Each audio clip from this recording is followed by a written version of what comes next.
The cat. Hello, everybody. Welcome. I gotta fix my mic, you guys. I am so sorry. This is just. Welcome back to another episode of Radically Loved. And today is Wisdom Wisdom Wednesday. Wednesday? Question mark? Oh.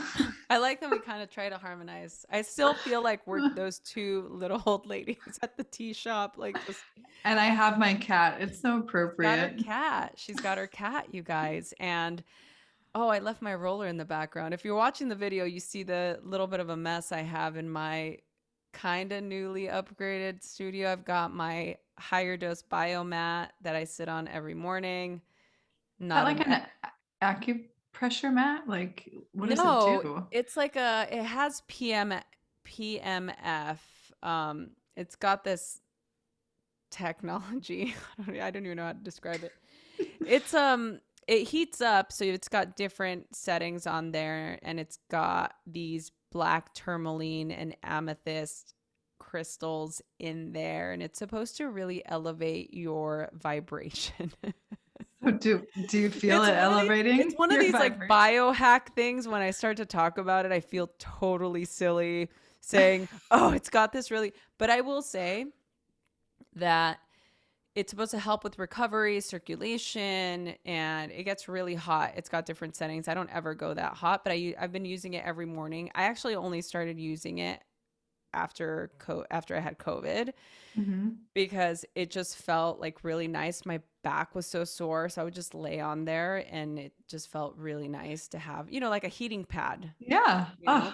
Oh, that sounds Um amazing. yeah, so I used it for the first time at my therapist's office. She has a biomat and she put these binaural beats. She's so cool. She's like this total hippie and Oh, I it's love her. really into Kundalini yoga. Like she is so awesome. And yeah, I put the binaural beats on and it's just I loved it so much I had to get one for the Zenden. So I did. I just wrote it down because I would like to look into that myself. I'll send you the link. I'll put the link. Maybe if Kathy'll do us a solid and put the link here. Actually, you know what? They were doing $75 off if you use my name. It might still be, you could still try and maybe use it. They have different ones. So I did get this big one, the big boy, and I got the travel gal. So I plan to bring the travel gal one with me when I do retreats and stuff. Oh my gosh. Yes. Which, by the way, you heard it here first. We've got 2 international retreats tentatively planned for next April and October. Oh, where are we going? Where are we going exactly? Because I'm like, I should probably tell the person that's probably going to be there with me, helping me. I can't say it on the air, but I Okay. will tell you once we're done. And those of you that get the newsletter, you'll get all of this information. So if you haven't signed up for the newsletter, I would definitely sign up. There's so many cool things coming up, especially gearing up to for the book launch. The pre-sales coming soon. I'm going to reveal the cover of my book. There's some really cool goodies that I'm going to be giving away. So definitely go to my website and sign up for the newsletter. There's some good stuff in there. Mm. That being said, it is Wisdom Wednesday, and I was hoping that you had some thoughts for us today, Tessa, because I know that you've been really digging into your wisdom the last Yeah, couple of I weeks. do. Well, I have a question for Oh, you okay.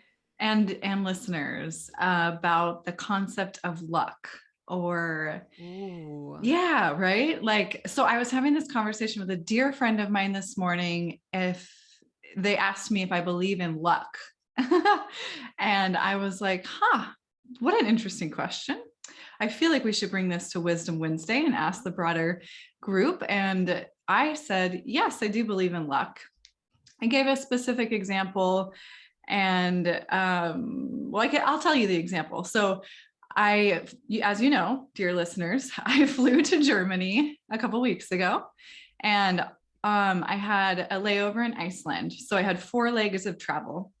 All 4 legs of travel, I got the entire row to myself. Like the plane was just for me, my own row. And I felt like, well, that was really lucky.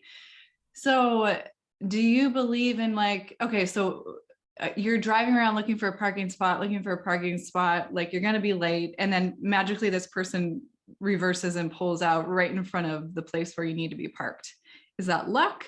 Is that just being in the right place at the right time? So, so do you believe in luck, and what does that mean? Like, how would you even define Oh, luck? oh, you're asking me.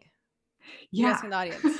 Both. Okay. Everyone. Oh, Yes. wow. It's such a great question, Tessa. You should have a podcast. Oh, I Oh, do. you do have a podcast. Yeah, this is such a great question. I, being a career studier of studier, being a career student of paradoxes, I have two answers for you as usual. There will be my left brain answer, and then there will be my right, more esoteric feeling about spirit angels and Mhm. whatnot. Mhm. So, the first one is believing in luck. So, my understanding is that luck serves as a useful function, right? It's like typically it allows us to cope with chance events, like Mm. things that might happen, like you have an accident or there's a disaster. Typically, they say that luck is reserved for staying optimistic, right? So that Mm. you're not really um, accepting that there are circumstances that are beyond your control, Mm. which there are, right? Uh, but that's from my understanding the belief of what luck is, in a logical sense. It just Mhm. allows us to cope with things that are beyond our control. It makes us feel more optimistic. It might make us feel better about a situation, um, and that's as far as it goes. However, some things are just so random and so uh, like it's there's so much synchronicity in certain things that happen that it's hard to believe that a whole slew of events happen so perfectly in perfect unison that create an outcome that couldn't have happened for any other reason than a divine intervention. Mm. Yeah. Right? So Yeah. let's dig into that one because that one's always more fun. Yes, absolutely. So, God, there's been so many situations that I've personally been in where I just know that there was something else happening, some unseen force, some reason, something. When I was a teenager, we would go to these little like backyard gigs, and a lot of kids would have these little bands, and we would go watch these shows all over LA, East LA, just Almani, Rosemead, all of these different areas in LA. And there was this one particular situation that I'll never forget. This was like my first um interaction with something that was, I'm doing air quotes, luck. Mm. We were at this gig, and inevitably there's always a fight that breaks out. Somebody always does something. Usually there's underage drinking, and kids are listening to this really loud cacophony of instruments playing. And kids are crazy sometimes, especially these particular kids in Uh-huh. these areas of town. well, we were getting ready to leave. The people I was with, we were getting ready to leave, and it was really late. And the person that had brought me to this gig had left, and I was just kind of standing there with another set of friends who, um, he drove this muscle car, and everybody always wanted to hang out with this guy that we were in high school with. And um yeah, like everybody always wanted to like pile into this car and go cruising. And this group of friends had asked, if I wanted to go with them. And I was like, oh, I'm not really feeling like, I don't know, there was something about it that just didn't feel good, you Mm-hmm. know? Yeah. And I was like, okay, this is a recipe for disaster. Everybody's been drinking, everybody's underage, but I'm only maybe 20 minutes away from home, so I should just go with them. And we piled in the car, no seatbelts, everybody just piled on top of each other. This car is, as I said, a muscle car. I can't even remember exactly what kind of car it was, but everybody was like wedged, sausaged into the back seat on top of each other, like Uh-huh. kids on top of laps on top of laps. And I was kind of like in this little corner, and we got on a there was a stoplight, and there was a 7-Eleven there, and I was really thirsty, and I begged and begged. I'm like, can we just please stop? Like, I want to get something to drink. I want to get really what I wanted was a Slurpee. I'm like, I need to get a Slurpee. Please let me out of the car. And I got out of the car. They let me out, and then two other of our girlfriends got out. And the minute we got out, not seconds later, we hear this huge crash. We weren't even, I don't know, 5, 6 steps in. They got sideswiped by another drunk driver. Oh. And we had just seconds, we ran, I mean, it was close enough for us to run over, you know.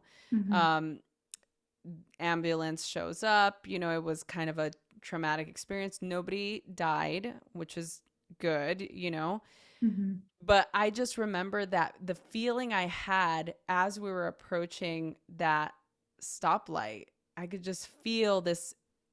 I thought it was my own sense saying, "Oh, you're just really thirsty. Like make it a point." Internally, I remember saying to myself, "Make a point that you need to get out of this car right now. Like you need Mm. to get out of this car right now." So I got out, and I just remember feeling, wow, that was really lucky, but it just didn't sit well with me. I kept questioning, why did I get out of the car right then? Why did I want Yeah. to get out of the car so bad? I could have held it in. It was fine. I wasn't that uncomfortable, but the fact that we got out right then, and just seconds later this car gets T-boned at the intersection, was just wild to me. Yeah. Yeah. There are other situations where things like that have happened where, I was driving to work one time. Um, I was working at a mall at a hair salon, and it was right after I just got my license. I got my license when I was 18 years old because I had been on probation for 2, 3 years because I tried to steal a car. So I couldn't get my license until I was 18. And I was driving to the Montebello Mall. I was driving to work, and I was driving up the street that's very, uh, there's a lot of hills. And it's called, the name is Walnut Grove. And I was driving up Walnut Grove. And most of the time when you're driving a street that you're not really paying attention to sidewalk or things that you see on either side. You're just pretty much focused on the road. As I was driving, and I'll never forget this. I was driving up, and I just happened to glance over to the right and see this tiny little head of a child. like on the side, on the street, not the sidewalk, on the street. I just see the top of this little brown haired skull pass by as I'm driving up. I see it to my right, and I stopped and I turned around, and this little 2-year-old child is running down the street. Now there's some condos, apartments that are right up the street. So I get out and I grab, she just sees me and she extends her arms out and she comes running to me. And I pick her up and I'm just like, "Oh my God, what is going on?" Like, that child could have gotten hit. She was too short to be seen by a vehicle. What I'm saying is I could have just swerved a little bit closer towards the sidewalk. We do sometimes if you're a gutter hugger like I am. And I could have hit this little girl. And this story has a happy ending. I grab her and I put my hazards on and I'm just kind of looking around and I'm calling 911 and I'm kind of looking, and right up at the top of the street where this apartment condo complex, I see two people walk out and they see me, and it was like her babysitter. She comes running and they start asking me questions and I was asking them questions. I'm like, "Who are you guys? Why do you have this child? Like, how do I know this child belongs to you?" Like, and yeah, it was a babysitter that was watching this little girl who had left the front door open. There's no gate or anything. These condos are just freestanding in the middle of the street. And her mom ended up getting a hold of me and called me her guardian angel, and sent me all these gifts, and she was very sweet. I actually stayed in contact with her for many years, but that was luck. Was that luck? What was that? Yeah. Yeah. Well, and I think my follow-up question to the concept of luck is on the subject of guardian angels. Like, is there a divine intervention? Is there someone watching over us in those moments when, it's not our time to go? Like, I can think of a million examples of situations like that I've had. I think I've shared one of them on the podcast about my car accident. Have I told you? With the one that happened when I broke my hand? Yeah. Let's share it again for the listeners who don't want to scroll back to whatever episode that was. So it happened to be Rosie's birthday, actually. I'm riding my bike home from Portland. I'm going to teach a yoga class in Vancouver. And so I have to go through this very busy intersection, as I usually do when I'm commuting home. And it just so happens, so I bike commuted for a long time into my office, and I always left my helmet on my bike. I didn't lock it. I just kind of left it clipped there. And so on my lunch break, I walked through the parking garage and I noticed that my helmet was gone from my bike. And I knew that I had to commute home that day. So I walked around, I asked lost and found, I asked the security guard, if anybody turned in a helmet. And I got to the end of the day and I still had no helmet. And I was like, it's just one day. It'll be fine. I do this all the time. So I get on my bike, I start riding home. And then I get to this big intersection, and I have a green light, so I have the right of way to go through. And it's because it's July, so it's a sunny, bright day. The sun's shining directly into oncoming traffic. And there is a car that doesn't see me going straight through the intersection that's turning left against traffic. And so I kind of T-bone into him as he's turning left in front of me. And I remember having this moment where I was like, I'm going too fast. I know that I cannot stop in time to avoid this crash. And so I had this kind of really interesting lucid moment where I was aware and I completely relaxed my body. It was bizarre. I can't even tell you how I did that, but I just remember totally relaxing. And I was able to turn my front wheel enough that I just sideswipe with my right forearm. And the only thing I broke without wearing a helmet going fast was my forearm. my bike didn't break. I had my backpack on with my laptop in it and nothing else broke. It was just my forearm.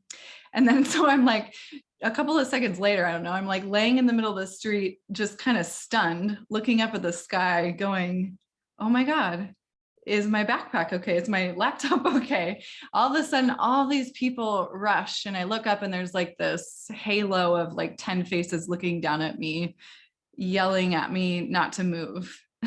Oh, And so I'm like, I think I'm okay. Like, can I at least get out of the street? And as I stood up, I'm like, oh, I can't move my arm. Like, I don't feel my arm. This feels weird. And so I eventually get off to the side of the street, an ambulance comes and they're like, were you wearing a helmet? And I was like, no, I couldn't find it. Like, I think somebody stole it. And like, if I had not turned my wheel to the left before I hit that car, I would have doubled over it, hit my head, possibly had a concussion or like broken my spine. So it was my ability to kind of maybe foresee, right? Like the pragmatic side of me got yes. lucky enough to acknowledge that I needed to relax my body and turn my wheel. Or was it divine intervention? It wasn't my time to go. And my guardian angel was like, relax your body, Tessa. Yes. I mean, what is the answer to that? It was bizarre. But so when something like that happens, I think it's really interesting on a physiological level what goes on in the body, because I remember feeling zero pain. And I mean, I was even kind of like in this state of euphoria. It was almost like a bizarre happiness that I just felt so lucky to be alive. Yeah. Wow. Wow. Is that Yeah. luck? I don't, it's such a God, I I personally obviously I believe in luck. I think I had this conversation with somebody at one point that I was trying to make the point of the spiritual side of luck and how I do believe in spirit guides. I believe in angels. Like I definitely believe that there is a force that we can't see and that sometimes guides us into making that right turn or sending that note or locking your door or whatever it might be. And as I was having this conversation with him, I said, okay, like if you don't, what's the common saying? If you break a mirror, you get 7 years bad luck.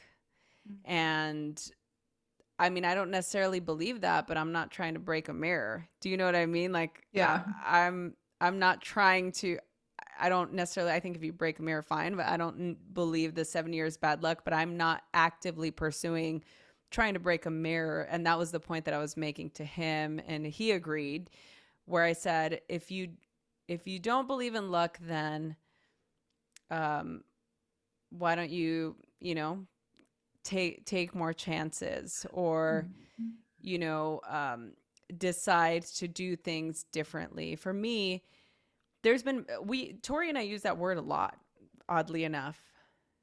He was ordering some supplies for his business and got the last round. They've had so many shortages with supplies that he's needed because of COVID. And he has been very lucky with getting all of his supplies that he needs for the things that he's building.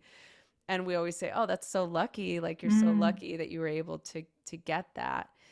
It's such an interesting thing because, I think we use that term so loosely that I could see the negative connotation of it. I've had people say to me like, "Oh, you're so lucky.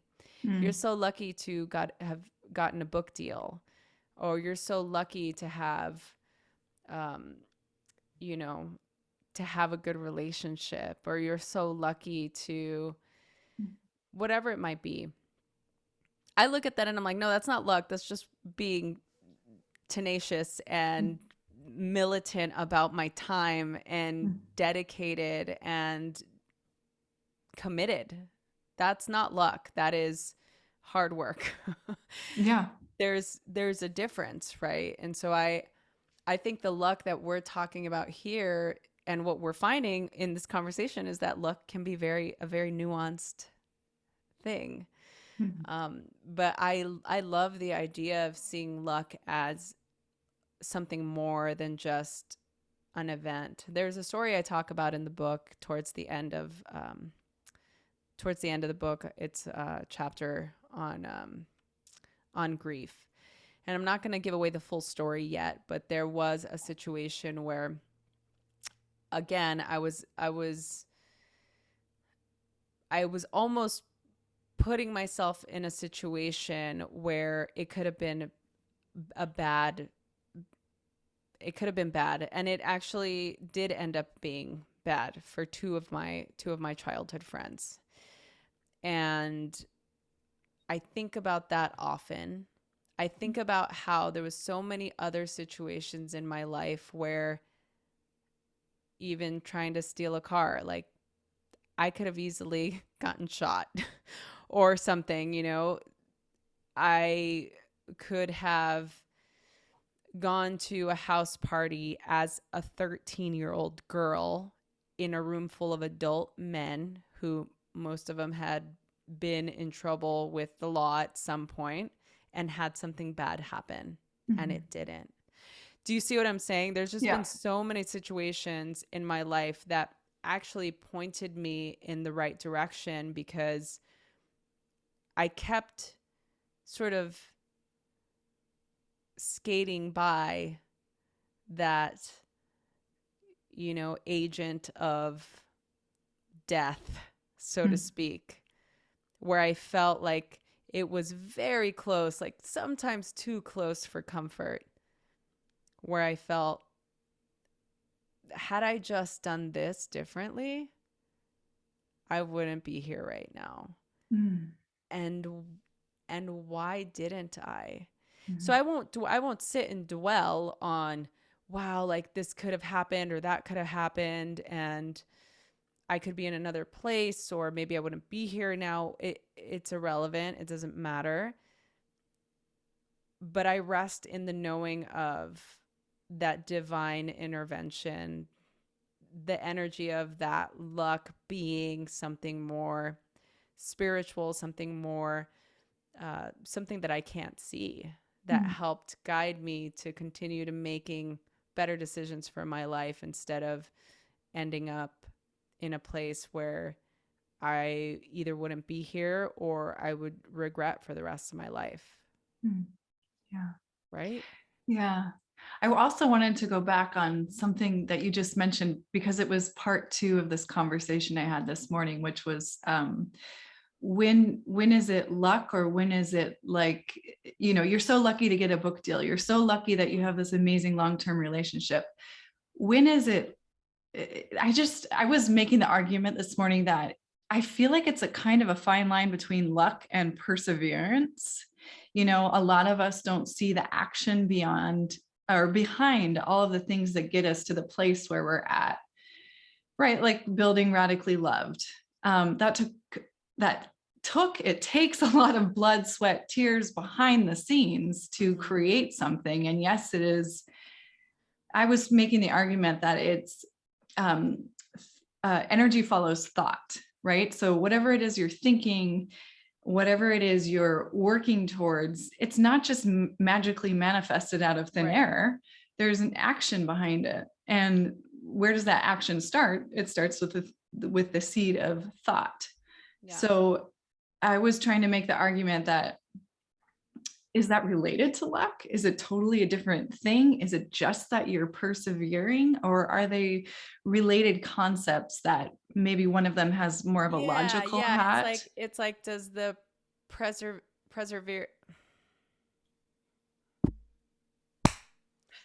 does the preserve I can't fucking say that word. It's my little Spanish accent coming in. Perseverance? Perseverance. Perseverance. Okay. Yeah. Does the does the perseverance, how do you say? Perseverance. Perseverance. Does the perseverance bring about luck? I like this idea, because I know a lot of people don't believe in luck, they believe in hard work. I could also say luck is just maximizing your opportunities, remaining optimistic, being patient, all of those things that you can look at and say, yeah, you want good luck, you're going to have to work for it. You have to breed the ground that is going to bear the fruit of kitty that's going to bear the fruit of uh, an opportunity of good fortune. I really do think that, yeah, it's like energy follows thought and thought follows energy. If you're putting good, honest effort forth, it makes sense that it's going to be returned to you. Now, here's the, I always have to do the little nuanced experience to that is what happens when you are maximizing opportunities and you're putting all the good effort in and you're doing all the work and you're still not seeing the results. There's two ways of looking at that. Number one, it could just be that it's not time yet, the timing isn't right, or you have to do some self inquiry whether what you're doing is actually serving your highest good. Those are always the questions to ask. Anytime anybody's ever came to me and asked, how do I know that this is working? I there was so many times I wanted to give up on Radically Loved. It's so interesting to even think about it now. There were so many times I wanted to quit and I wanted to stop doing this. Nobody was listening to the podcast. I felt like this is taking forever. How am I supposed to get hundreds and thousands of people to listen to this podcast when I'm barely getting like 7 downloads and they're all my friends?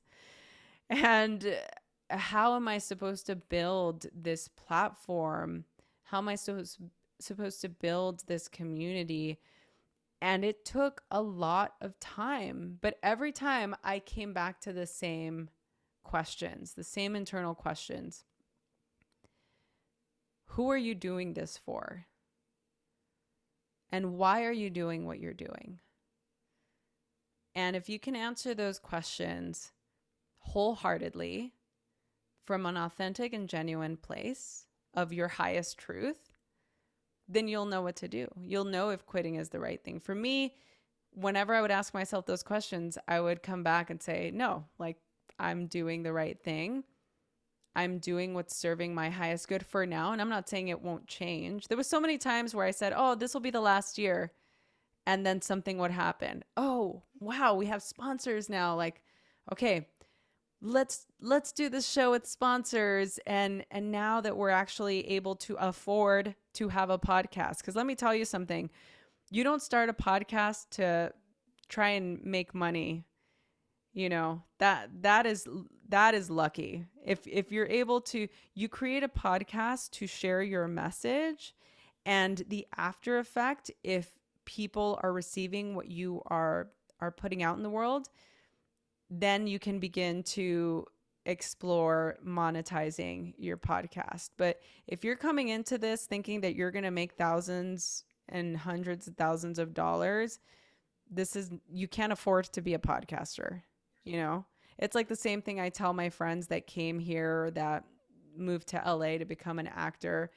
I was constantly working as a coach at the time with them, asking them, okay, what are you doing? They'd be depressed because they're not booking any jobs, they're not getting any work, and they've been here for 2 years and 3 years, and they're still not booking jobs, and they're still waiting tables. And I would say, are you taking classes? Are you out there talking to people? Are you doing auditions even for things that you feel like might not be what you want to be doing? Are you actively living in your career path as if it's happening now? Are you my biggest thing was like the education. I'm a big fan of educating yourself and taking classes and doing courses and immersing yourself in the work. And one of them would say, well, I can't afford to take acting classes. So you can't afford to be an actor. Like, you can't afford the career that you want. You know, I would say the same thing to anybody who wants to be a yoga teacher. It's like, you want to quit your job and be a yoga teacher, you got to be able to, you should be able to afford it. Can you afford to be a yoga teacher? Can you afford to continue your studies? Can you afford to continue to be proactive um in your evolution, in your exploration as a human being, in providing something of value? Can you financially afford to do that? Because a lot of that doesn't pay. Do you know what I'm saying? So going Oh, back, yes. right? Going back, Tessa's like, yes, Yeah. I Preaching get to the that. choir. Yeah. But that being said, I'm bringing this to the surface because it is the reality. Now, all of the people that I know that are successful, that I would say are successful, have a nice life, they live a nice lifestyle, they can afford to pay their bills, they can take a vacation if they want, they can, you know, buy a biomat, etc. Um, these people, it doesn't happen overnight. It does not happen overnight. And you need to be able to put yourself in a pathway where you are generating luck, but you're also maximizing your opportunities when you do get that luck. That really is the key there to how luck can actually serve your life. How are you maximizing what just happened? You know, like, how are you making this a part of your hero's journey, as opposed to, now I'm injured, I can't do anything. I lost my job because of COVID. Like, there's no way I'm going to ever get a job, you know, or I'm Mhm. depressed because I just broke up with my partner. And yeah, like, I am not interested in relationships at all. And that's okay. Take your time to heal. I'm a big fan. Yeah, have your, I call it a pity party, but I'm talking like with my pities. I've got 3 of them, pit bulls. So I'm like, that's my pity party. It's like, I just sometimes have to have a pity party. I have to sit down with the dogs and just not think about something that didn't go the way that I thought it was going to go. Um, and how do you build up from that? How do you move forward from that? How do you still stay motivated when you are in that position of, you've been doing something for 5 years and it's still not resulting? You know, Mhm. I'm working on this keynote speech for on resilience, actually, for a speaking event that I'm doing next year, early next year. And this whole idea of resilience is just making me think of the luck thing that we're talking about. And I did my first, um, I did my table of contents and my first book pitch back in 2014. So it's been 7 years. I had already been building. So I started Radically Loved back in 2013. So it'll be 10 years here soon. Or 20, I'm sorry. Radically Loved started in 2013. And it's been how many years now? 8, Well, 7? yeah, it'll be in 2022. That'd be 9 years, right? Yeah, so very long time. And it took probably about 7 to get a book deal, to get an agent, to do all that stuff. That's 7. 7 years is a very long time. And I go even further back in time to when I started teaching yoga and how long that took to get to the place where I'm at now. That's been more than, I don't know, that's about close to 15 years. That's a long time. That is a long haul investment. Now, with where I'm at in my life, respectively, as a whole, career wise and such, I'm in a great place. I am in a financially abundant space. I feel totally happy with my home. I'm in a good place to feel like I can create more content and create more experiences and connect with more people and help more people. Um, but this took a really long time. Now, it's not a very attractive sell to people that want to have something happen right away. And it never is. You don't hear all these business coaches and people that are out there selling their courses and their certifications saying, they're like 10 times your growth or 10 times your income in months, some MLM or whatever people are selling. But they don't tell you about how much work it is, how hard it actually is. Now, I'm not saying that as a way to discourage, I'm just being realistic. However, what I have found is that if you are committed and you know in your heart that this is what you want to do, it works 100% of the time. Show me one time where that's not the case. I'm sorry. I'm laughing because my cats are like having a love fest in my lap. Okay. I just laughed them off of my lap. Anyways. I hope we got that on camera. Well, you could see like one of them sneaking on top of the other one, and then, oh, they're funny. Anyways, I am totally with you in listening. And yeah, I'm thinking back to a conversation that you and I had on this subject. It was probably like 4 years ago when I was at the precipice of leaving my corporate job. And you said something to me that I will never forget, which was being an entrepreneur takes a certain gravitas, and not everyone has it. That grit, that determination, that stick-to-itiveness that it takes to do this thing, building your own business or building your own brand and eventually generating income, or, being able to take care of yourself from it. And it takes time. And so every time I'm like exhausted because I'm working harder than I ever did in the corporate work world and longer hours. And I say something to my partner, Jorge, he's like, be an entrepreneur, they say, kind of sarcastic and cheeky. Yeah. And I always think back to that conversation that we had. And it wasn't like I wasn't aware of what I was getting myself into. And I'm allowed to have those days where I'm like, God, I'm just tired. Like, this is a grind, and I'm tired. Okay. Yes. Yeah. So it's okay to have the experience of, it doesn't mean that you're doing it wrong. It's okay to have the experience of, wow, this is a lot of work.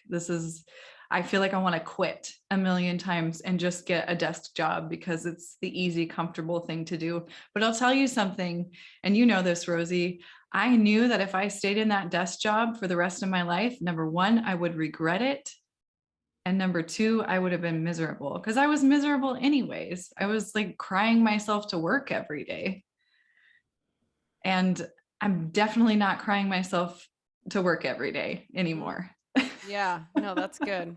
There was a little bit of a pause there, and I was like, wait, are you sure? I want to make sure. No, I'm sure. Yes. God, that's so. I said that. I'm like, oh, that's really Yeah, you good. did. We had tea at Chai Tea Tay, or Okay. what was Yeah. that place? I mean, it's Yeah. true. Yeah. Tea chai tay. Yes. Right. Oh, love that place. Yeah. I laugh. Tori says this. This is his quote. And I always laugh. He goes, people that are self-employed, or us, he refers to us as the entrepreneurs, right? He goes, us knuckleheads will work 18 hours a day to not work 8 hours a day for the man. Yeah.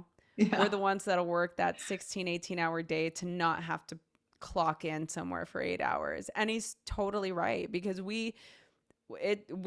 there is no clocking in and clocking out. I've made my schedule now where I do clock out at a certain time, just because I'm being a psychopath about my sleep. But and I love doing it. I really do. At the end of the day, I go to bed and I say, I'm building something. I'm still building something, and I'm happy. I'm so happy. Had I been doing what I was doing before, I would not be happy. I wasn't happy. So that's why I quit. And what I will say, just to, give the people out there who are on the fence, there's nothing wrong with having a desk job. If that's you, babe, like, do it. That makes you happy, and you're content and you can live your life, living your best life. Awesome. I'm not that person, and neither is Tessa.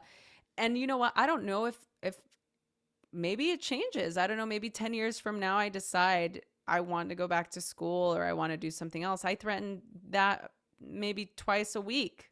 I say I want to go back to school and study something different just because I love to learn.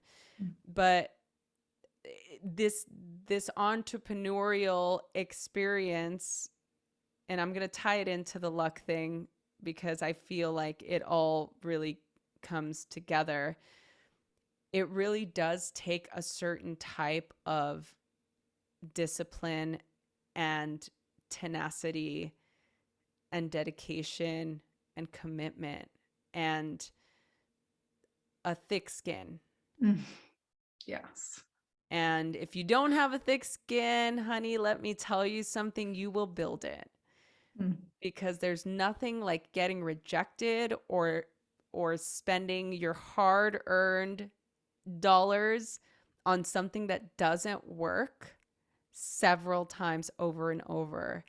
It really does build a thick skin, and it allows you to reprioritize the things that matter to your life. I wouldn't change this for anything in the world for myself, but I know that there are people out there whose this is not their path. Like, for example, my older sister, she always knew she was going to be a teacher. She has tenure. She loves what she does. She will always be that stronghold working for, the LA Unified School District. Like, that's her life. And she has a paycheck. She's got, it's very, very turnkey, very simple. And I could never do that. I could not do that. And she's happy, content. They live a great life. Her and my brother-in-law, and they're both teachers. And there's something nice about that. They take a couple months off. They go and they travel. They do their thing. And for me, I'm like, no, I'm working. Thanksgiving, Tori's birthday. Yeah, I'm working that day. Like, you just reprioritize, but I don't ever feel like I'm missing out on a life. And that's what I felt when I was working a job. I felt like my life was happening and I wasn't a participant. And I didn't like that. So the luck then comes in when you open yourself up to it and you proactively begin the movements and strategies and dreaming towards it. I believe that that's when things come into sync and your life begins to unravel in a way that maybe is meant to. That's all I got to say. So good. Great topic, Tess. That was Thanks. fun. Yeah. So, everybody, thank you so much for listening to Wisdom Wednesday. We are so, so, so grateful to have you here. As you know, we love to do this, and we've not been doing this for very long, but you guys continue to listen, so we will appease. Don't forget to check out our sponsors. They are what keeps the lights on. So please support our sponsors, support us, and we will be back. I always say we. It's because you're with me in spirit. We'll have another episode dropping on Friday, so stay tuned.